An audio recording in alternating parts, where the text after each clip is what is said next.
صراط الذین انعمت علیہم، اب اس کی مزید وضاحت ہے، راستہ اس کا ان لوگوں کا جن پر تیرا انعام ہوا۔ یہ کون لوگ ہیں؟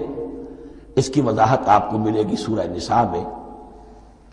من یطع اللہ والرسول فاولئک مع الذین انعم اللہ علیہم من النبیین والصدیقین والشہداء والصالحین۔ چار طبقات ہیں منعم علیہم، جن پر اللہ کا انعام ہوا ہے۔ چوٹی پر انبیاء کرام، اس کے بعد صدیقین کرام، اس کے بعد شہداء عظام، اس کے بعد عام صالح مسلمان، صالح ہو۔ یہ بیس لائن ہے۔ اس سے اوپر کا درجہ شہداء کا ہے، اس سے اوپر کا درجہ صدیقین کا ہے، اور پھر اس سے اوپر کا درجہ انبیاء کا ہے۔ انبیاء میں سے پھر وہ بھی ہوتے ہیں کہ جو اولو العزم میں من الرسل ہیں، لیکن یہ چار طبقات ہیں، ان کے راستے پر ہمیں چلا۔ غیر المغضوب علیہم ولا الضالین، جو مغضوب علیہم نہیں ہوئے، جن پر تیرا غضب نہیں ہوا۔ اور غضب ہوتا ہے ان پر کہ جو ہدایت کے واضح ہونے کے بعد ہدایت کو ترک کر دے، وہ ہے مغضوب علیہم۔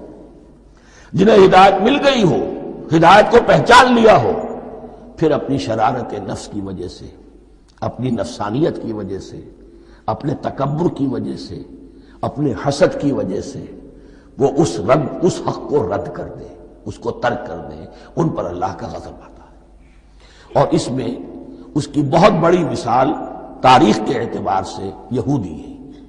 اللہ نے انہیں ہدایت دی، کتابیں عطا کی، تورات، انجیل، زبور، سینکڑوں نبی ان میں مبعوث کیے، 1400 برس تک نبوت کا تار ٹوٹا ہی نہیں، مسلسل۔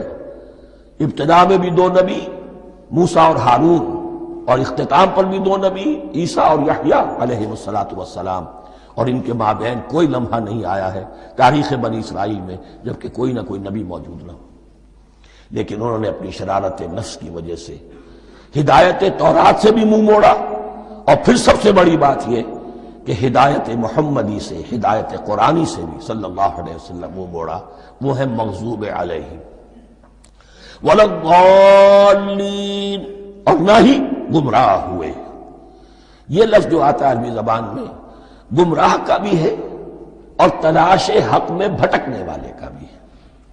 ایک وہ شخص ہے جس پر حق ابھی واضح نہیں ہوا، وہ تلاش میں ہے، اس کے لیے بھی ضال کا لفظ آئے گا۔ اسی طرح کوئی شخص کسی کے عشق اور محبت میں ایسا ہو جائے، دیوانہ ہو جائے، اس کو بھی ضال کہتے ہیں، یعنی اس کے اوپر جذبات کا اتنا غلبہ ہو گیا ہے کسی کی محبت اور عشق کی بنا پر۔ تو حضور کے لیے یہ لفظ آیا ہے وَوَجَدَكَ ضَالًّا فَهَدَىٰ، اور یہ تو سورۃ الضحیٰ ہے، اکثر بیشتر لوگوں کو یاد ہوگی۔ تو یہ جو ضال کا لفظ ہے، اس میں سمجھ لیجئے ضروری نہیں ہے کہ وہ گمراہ ہو، بلکہ وہ بھی کہ جو ابھی راہ ہدایت کی طلب میں، اس کے حصول کے لیے اس کی تلاش میں کوشاں ہے، اور وہ بھی کہ جو کسی مغالطے کی وجہ سے حق سے منحرف ہو جائے۔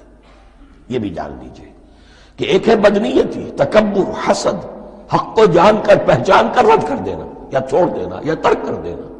ایک ہے کسی غلطی میں، کسی جذبات کے اندر آ کر، کسی غلو کے اندر مبتلا ہو کر اور حق سے منحرف ہو جانا۔ اس کی جو سب سے بڑی مثال ہے وہ نصارہ ہے، عیسائی ہے۔ حضرت مسیح کو انہوں نے مانا لیکن غلو کیا۔ یہ لفظ آئے گا آگے، لا تغلو فی دینکم، اپنے دین میں غلو نہ کرو۔ جیسے ہمارے ہاں بھی بعض لوگ ہیں جو حضور صلی اللہ علیہ وسلم کی تعریف میں، حضور صلی اللہ علیہ وسلم کے ساتھ اپنی محبت کے اظہار میں غلو کر جاتے ہیں۔ یہ انتہا درجے کو ہو گیا تھا حضرت مسیح علیہ السلام کے ماننے والوں میں، اور اس کی بنا پر انہوں نے تثلیث کا عقیدہ ایجاد کر لیا اور حضرت مسیح علیہ السلام کو اللہ کا بیٹا بنا دیا۔ تو اس کی سب سے بڑی مثال ضالین کی اس اعتبار سے کہ ہدایت پانے کے بعد کسی بدنیتی سے نہیں بلکہ کسی اچھے جذبے میں غلو کی وجہ سے، رسول سے محبت کرنا تو اچھا جذبہ ہے، لیکن یہ محبت بھی ایک حد میں رہنی چاہیے۔ غلو کرے گی تو ظاہر بات ہے کہ اس کے بعد وہ گمراہی کی طرف لے جائے گی۔ یہ ہے اس سورہ مبارکہ کا ترجمہ، اور اس کے بعد آخر میں آمین کہنا یہ مسنون بھی ہے، کہنا چاہیے۔ البتہ اختلاف یہاں بھی صرف اتنا ہے کہ نماز میں جب آپ امام کے ساتھ ہیں وہ اگر جہری قرات کر رہا ہے تو آیا اس کے بعد آپ کو بھی بالجہر کہنا ہے آمین یا نہیں کہنا؟ یہ اختلاف ہے، ان میں کوئی فرق واقع نہیں ہوتا، یہ چیز متفق علیہ کہ کہنا ہے آمین۔ بلکہ یہ آمین تو یہودیوں میں ہے، یہ آمین جو ہے یہ عیسائیوں میں بھی ہے، ان کی بھی جو پریئر لارڈس پریئر ہے اس کے بعد آمین، وہ آمین کہتے ہیں، وہ فرق وہ لفظ ایک ہی ہے، اس لیے کہ عبرانی زبان اور عربی زبان یا تو ہم یہ کہہ سکتے ہیں کہ دونوں بہنیں ہیں، کوئی ایک مشترک زبان تھی ان کی ماں جس کی یہ دو بیٹیاں ہیں، اور یا یہ کہنا پڑے گا کہ عربی زبان کی ماں جو ہے وہ عبرانی زبان ہے۔ بہرحال بڑا قریبی رشتہ عربی کا اور عبرانی کا ہے، اس اعتبار سے وہ آمین۔ اب آپ کو معلوم ہے ہم السلام علیکم وہ کہتے ہیں، وہ سلام کہتے ہیں، فرق کیا ہے؟ وہ تو تلفظ کا فرق ہے۔ اسی طریقے سے اور بہت سے الفاظ ہیں، میں بعد میں بتا